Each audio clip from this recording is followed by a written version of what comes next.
What is up, guys, and welcome back to my channel, or hello if you are new here. My name is Rachel. I am a registered dental hygienist and I also do YouTube. And this is my crazy baby girl, Larsey. She's an 8-month-old golden retriever. And I've had so many people that have asked how life has been since quarantine and getting laid off or furloughed. How is it different at work? How has Larsey transitioned back into being in her crate versus me being home with her? She was out of her crate like all the time. So I was furloughed or laid off for I think it was 12 weeks, and I have now been back to work full-time at the office working as a dental hygienist for 3 weeks now. I just finished up my 3rd full week, and what a big difference it is work-wise, home-wise. It's just been a really big change. So in order to keep this somewhat organized, I'm going to start with how this has affected life with Larsey.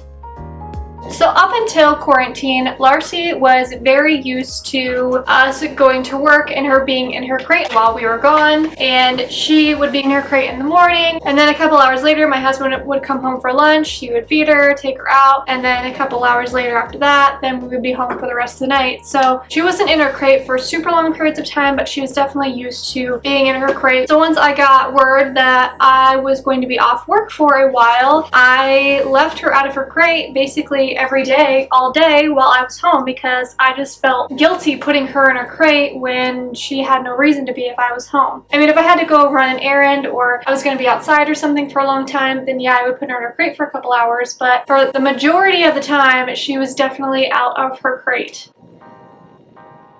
Are you smiling at them? So the day after I get told that I can no longer literally legally do my job, our furnace quit working. And up until this point, Larsey slept in her crate every single night. I went into getting her thinking that she's never going to sleep in our bed. That's one thing that I was very much against. And whenever our furnace quit working, I felt bad because we were living in like 58-degree weather for a couple weeks, going back and forth, trying to get it fixed. Long story short, I felt bad having her in her crate by herself when it was that cold, and I was like, you know what, let's just let her sleep with us a couple nights because she can have some extra body heat, and I felt bad that she was cold. So she ended up sleeping with us off and on, and we got our furnace replaced, and at that point she was sleeping with us like half the time, and half the time she wasn't. Then I have to go back to work, and I'm like, you know what?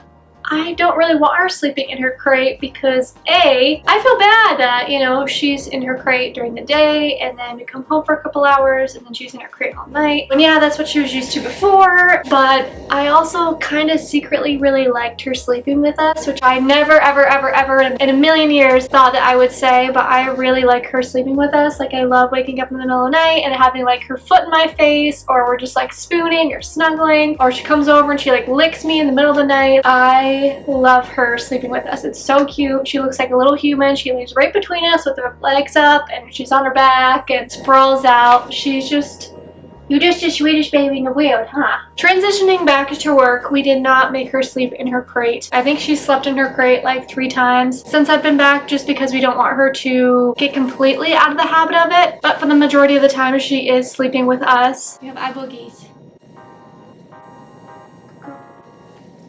I hated going to work and leaving her at home, and we ended up buying a camera so that I could watch her and check up on her while I was at work, just to see what she was doing. I mean, I know she was in her crate, but it just made me feel better that I could check up on her and see her whenever I wanted. So the first day that I went back to work, I definitely cried when I left her, and I felt so guilty for leaving her because I know she didn't understand, like, why was mommy just home with me for 3.5 or whatever months straight, and now all of a sudden she's gonna leave me? I ended up ordering her like, I think 6 different toys off of PetSmart that morning, and I picked them up for her right after I got out of work, and I brought them home to her because I wanted to do something nice for her because I felt bad that I was having to leave her again. I got a little clip of that, so I will include that in the video now. So I'm home for my first day back at work. It was way better than I thought it was going to be, but it was still very hard to leave her, and because I felt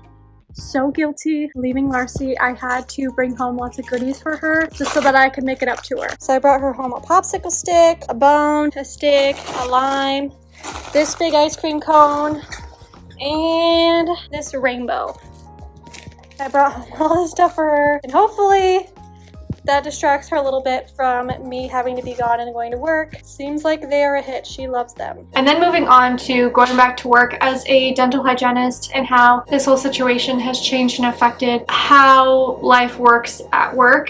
And there's so many different rules that we have to follow now. There's so many different things that we have to do. Everything in general just takes so much longer. And the guidelines, I swear, change all the time. So we're constantly having to be checking them and making sure that we're doing everything correct. But basically, we had 3 months worth of patients where we had to keep pushing their appointments back. And I mean, right now we already had the 6-month patients or whatever scheduled that were previously there. So we are so backed up with patients, and we're trying to fit in extra people. I actually offered to go in an hour early a couple days a week just to try to fit in some extra patients, because I feel bad that they have to wait so long now because we're so backed up. They lifted the prohibition on elective care June 3rd, and it was like effective that day. I was expecting it to be like, oh, effective such and such day. No, it was like effective that day, and I'm like, okay, well, thanks for the heads up. Like, no one is even ready. So I ended up going in that Friday, 2 days later, and I just re-sterilized everything and cleaned everything because hygiene rooms, they haven't even been used for 3 months, and I'm like, I don't want to just throw a patient back in my chair after it's just been sitting there for 3 months. So as of right now, every single patient has to be pre-screened. We have to call them on the phone and ask them a series of questions related to the virus, and we have to fill out a form. We document it in their chart, and then whenever they come in the next day, we have to take their temperature upon arrival and also update those questions. They cannot just come right into the office. They have to call us from the car, and we will let them know if they can come in, if there's no one in the waiting room, or we will have them sit there and wait if we do have other patients waiting in the waiting room, because we're trying to obviously keep people apart. And when the patient does come in, we try to take them back immediately. Originally, the guidelines were once you finish a patient, you could not go back into that room and start disinfecting it until 15 minutes after that patient left, because you had to wait for the particles to fall from the air. So that made everything take a lot longer. So we had to extend appointment times, and some people that were already scheduled that we could technically see, we had to move because everything had to be extended out. And then we also can't have too many patients in the office at one time. So it's just a lot of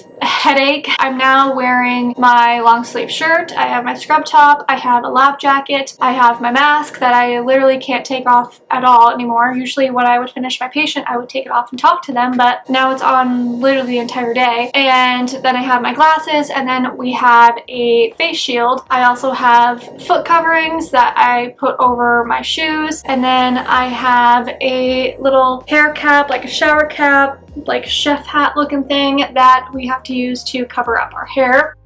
Okay, so I am just editing this right now, and I realized that whenever I was filming those clips for this video that I do not have my glasses on underneath my face shield, which yes, I always do whenever I'm actually really working. But this was at the end of the day, and I really just wanted to get the heck out of there, because the night before this, I literally spent the entire time in the emergency room. I thought that I was having appendicitis and my appendix was rupturing, but turns out that I had severe enteritis. So please do not come for me in the comments when you're like, oh my god, you don't have your glasses on. I swear I normally do. I just was feeling like a serious pile of dog. So it gets very hot whenever we're seeing patients, but as annoying as it is, I honestly kind of like it because I feel so much cleaner when I'm done with my patients. Like, I don't feel like I have crap all over me when I leave during the day. When I leave, I take everything off and I change into my regular clothes. I don't wear any of that stuff home, but I think even after this stuff kind of dies down a little bit and it's not so required, I will probably keep doing it anyways. You would be shocked at how much we get in our hair or on our face or on our clothes. There's a video, I think it's called If Saliva Were Red, that kind of just shows you how dirty our job really is. The CDC really wants us to limit aerosols. For the most part, we're able to do everything that we did before. Luckily, the patients have been very, very nice and accepting of everything. They're just genuinely happy to be there and happy that they're not waiting until like December for the very first opening for them to be able to come back in. And overall, I mean, it's been smoother than I expected. expected. So there is a little life update for you. That's how transitioning Larsey back to her crate went. This is how life is right now doing dental hygiene, working in still a current pandemic. It's just we're able to actually be working now versus completely not being able to do our job at all. So thank you guys so much for watching. I very much appreciate it. That's a little life update, and I will see you guys in my next video. Bye guys.